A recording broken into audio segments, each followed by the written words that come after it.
तो अभी हमारे अगले एक्सरसाइज में हम रुपीज़ को पैसे में कन्वर्ट करेंगे, लेकिन यहाँ पे हमें ऐसे 11 रुपीज़ और 20 पैसे ऐसे नहीं लिखा है।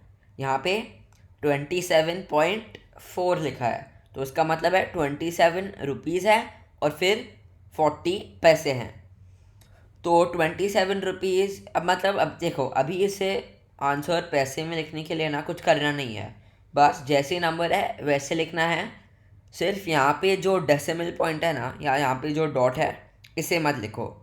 इसे ऐसे कवर करके बाकी का जो नंबर है वो लिखना है, और वो हमारा आंसर है पैसे में। तो जैसे यहाँ पे 27.40 है, तो फिर मेरा आंसर है 2740 पैसे। ठीक है। वैसे ही अगले सम में 59.40 है मेरा सम। तो 59.40 पैसे में डेसिमल को हटा के 5940 हो जाता है। तो 5940 इज 5940। एक मिनट, ये नंबर हिंदी में आ गए, पता नहीं क्यों। हाँ, अभी ट्राई करते हैं। 5940। तो ये हमारा आंसर है पैसे में। और बाकी के सम ये होमवर्क के लिए सॉल्व कर दो इसी तरह, बहुत ही सिंपल है, 2 मिनट में हो जाएगा। फिर हमारा अगला है कन्वर्ट पैसे इनटू रुपीज़। तो हमें यहाँ पे पैसे दिए गए हैं और हमें इसे रुपीज़ में कन्वर्ट करने हैं।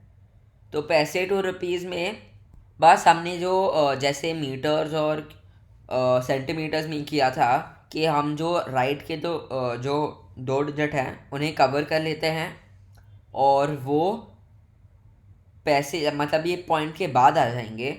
और फिर जो भी ऐसे यहाँ पे है ना, जो हम इन दोनों को कवर करके लेफ़्ट पे जो भी नंबर है वो डेसिमल के लेफ़्ट साइड पे आ जाएगा। तो जैसे यहाँ पे राइट से पहले दो नंबर है 1 और 3, तो उनको मैं कवर कर लूँगा। बचा हमारे पास है 34, तो 34 हम लिख लेंगे। फिर उसके बाद हम एक पॉइंट लिख लेंगे, और फिर पॉइंट के बाद जो नंबर हमने कवर किए थे, जो 1 और 3 है, 13, तो हम 13 यहाँ पे लिख लेंगे। तो हमारा आंसर आ जाता है 34.13। फिर अभी हमारा अगला सम है 6380 पैसे। तो यहाँ पे मैं ज़ीरो और 8 को कवर कर लूँगा, और बचा हमारे पास है 63, तो मैं यहाँ पे 63 लिख लूँगा। और फिर पॉइंट, अभी हमने 8 और 0 कवर किया था, तो मैं 8 और 0 लिख लूँगा, और ये हमारा आंसर है 63.80। ठीक है। और इसी तरह बाकी के सम आप होमवर्क के लिए सॉल्व कर लो। अभी हमारा आखिरी आखिरी नहीं, पर अभी हम एडिशन, सब्ट्रैक्शन, मल्टीप्लिकेशन और डिवीजन सीखेंगे ऐसे मनी के साथ।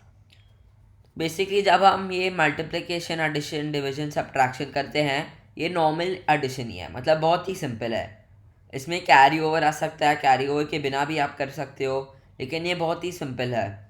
यहाँ पे भी बस नॉर्मल एडिशन करना है जैसे हम पहले करते थे, लेकिन यहाँ पे आप देखोगे बीच में एक डेसिमल आएगा। तो बस याद रखना, इस डेसिमल को आपको देखना ही नहीं है, मतलब इस डेसिमल का कोई वैल्यू नहीं है सम सॉल्व करते हुए। आप डेसिमल को इग्नोर करके नॉर्मल एडिशन की तरह ये सॉल्व कर दो, और जब आप आंसर लिख लो ना, उस डेसिमल को नीचे नीचे नीचे बस ऐसे सेम लाइन में लिखना है। तो जैसे यहाँ पे 61.25 प्लस 75.02, तो अभी इसमें हम बस डेसिमल यहाँ पे 2 प्लेस के बाद, यहाँ पे 2 प्लेस के बाद, और यहाँ पे भी 2 प्लेस के बाद, बस ऐसे सीधा सीधा नीचे ले जाएंगे। तो अभी जब हम एडिशन करेंगे 61.25 प्लस 75.02, हमारा आंसर है 136.27। तो बहुत ही सिंपल कॉन्सेप्ट है, और अभी हम इस पर कुछ सम सॉल्व करते हैं। तो जैसे यहाँ पे हमारा पहला सम दिया गया है 20.05 प्लस 30.50, तो मैं यहाँ पे 20.05 लिख लूँगा, और फिर उसके नीचे 30.50। तो अभी इस सम में हम सबसे पहले करेंगे 0 + 5, जैसे हम नॉर्मल एडिशन में करते हैं, राइट पे जो नंबर है। तो 0 + 5 करके मेरा आंसर है 5। फिर हमें फिर से करना है 0 + 5, तो ये भी करके मेरा आंसर 5 आ जाता है। फिर यहाँ पे डेसिमल का पॉइंट है तो यहाँ पे भी पॉइंट आ जाएगा। फिर हम करेंगे 0+0, तो 0+0 करके बस 0 ही आ जाता है। अच्छा सॉरी, ये डेसिमल के लेफ्ट पे आएगा, तो यहाँ पे 0। फिर हम करेंगे 2+3, तो 2+3 करके 5 मिलता है। और ऐसे ही हमारा फाइनल आंसर है 50.55 रुपीज़। और इसी तरह बस सिंपल एडिशन करके आपको बाकी के सम होमवर्क के लिए सॉल्व करने हैं। अभी हम आते हैं मनी पे, सब्ट्रैक्शन पे।